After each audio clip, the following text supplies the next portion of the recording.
से गांव में एक लड़का रहता था जिसका नाम आरव था। आरव की उम्र केवल 10 साल थी, लेकिन उसकी जिज्ञासा और हिम्मत उसे बाकियों से अलग बनाती थी। वह हर दिन नए नए सपने देखता और रात में अपनी दादी माँ से कहानियाँ सुनता। एक दिन आरव ने अपनी दादी से एक अद्भुत कहानी सुनी। कहानी में एक जादुई जंगल का जिक्र था, जहाँ एक सुनहरी चिड़िया रहती थी। इस चिड़िया के पंखों में अद्वितीय चमक थी और यह चिड़िया जिसे भी देख ले उसकी सारी समस्याएं हल हो जाती।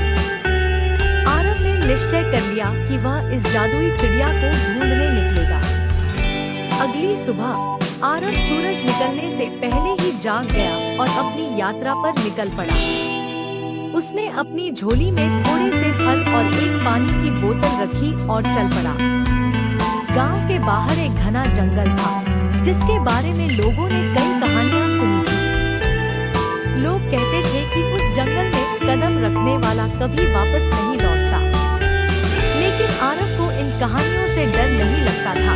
उसके दिल में केवल जादुई चिड़िया को देखने की चाहत थी। जंगल में प्रवेश करते ही आरव को पेड़ों की घनी छाया और पक्षियों की चहचहाहट सुनाई देने लगी। जंगल का रास्ता टेढ़ा मेढ़ा और संकरा था, लेकिन आरव बिना रुके चलता रहा। चलते चलते उसे एक बूढ़ा व्यक्ति मिला, जो बहुत थका हुआ दिख रहा था। आरव ने सोचा कि वह उस व्यक्ति की मदद करे। दादाजी, आप ठीक हैं? आरव ने पूछा। बेटा, मैं रास्ता भटक गया हूँ। क्या तुम मेरी मदद कर सकते हो? बूढ़े ने थकी हुई आवाज में कहा। आरव ने तुरंत हाँ कर दी और उस बूढ़े को एक पेड़ के नीचे बिठाया। उसने अपने झोले से कुछ फल निकाल कर दिए और पानी पिलाया। बूढ़े व्यक्ति ने आरव को आशीर्वाद दिया और कहा, तुम्हारी अच्छाई तुम्हें दूर तक ले जाएगी बेटा। याद रखना, जंगल में हमेशा दिल की सुननी चाहिए। आरव ने बूढ़े को वहां आराम करने दिया और फिर से अपनी यात्रा पर निकल पड़ा। चलते चलते वह एक नदी के किनारे पहुंचा। नदी का पानी बहुत साफ था, लेकिन वह गहरा भी था। आरव को नदी पार करनी थी, लेकिन पुल नहीं था। वह सोच में पड़ गया कि अब क्या करे। तभी उसने देखा कि पानी में एक सुनहरी मछली कूद रही है। मछली ने आरव से कहा, अगर तुम मुझे नदी के उस पार ले जाओ, तो मैं तुम्हारी मदद करूंगी। आरव ने मछली को अपने झोले में रखा और नदी के पार चल पड़ा। जैसे ही वह नदी के बीच में पहुंचा, मछली ने उसके झोले से बाहर कूदकर एक सुनहरी पुल बना दिया। आरव ने पुल पार किया और मछली को धन्यवाद दिया। मछली ने मुस्कुराते हुए कहा, तुम्हारी भलमनसाहत का फल तुम्हें मिलेगा। आरव ने मछली को पानी में छोड़ दिया और अपनी यात्रा जारी रखी। जंगल अब और भी घना हो गया था और उसे थोड़ा डर लगने लगा था, लेकिन उसने हार नहीं मानी और आगे बढ़ता गया।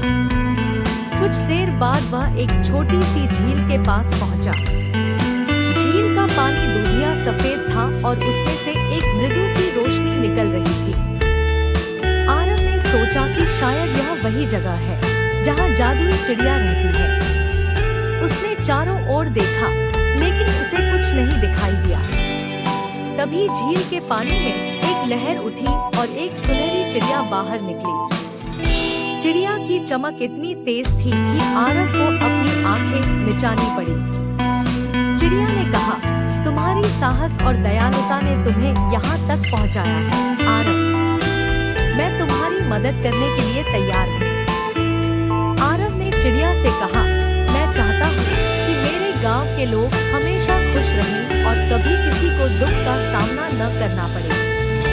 चिड़िया ने अपनी पंखों से एक हल्की सी रोशनी निकाली और कहा, तुम्हारी इच्छा पूरी होगी।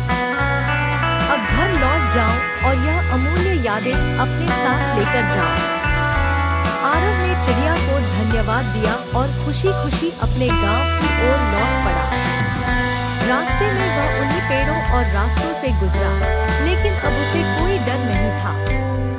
जैसे ही वह गांव पहुंचा, उसने देखा कि सभी लोग खुश और संतुष्ट थे।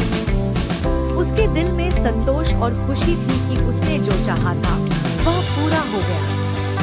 आरव ने यह कहानी अपनी दादी को सुनाई और फिर वह गहरी नींद में सो गया। वह जानता था कि उसकी यह अद्भुत यात्रा हमेशा उसके दिल में एक सुनहरी याद बनकर रहेगी। और इस तरह चांदनी रात में आरव का सपना सच हो गया और उसका गांव खुशहाल हो गया।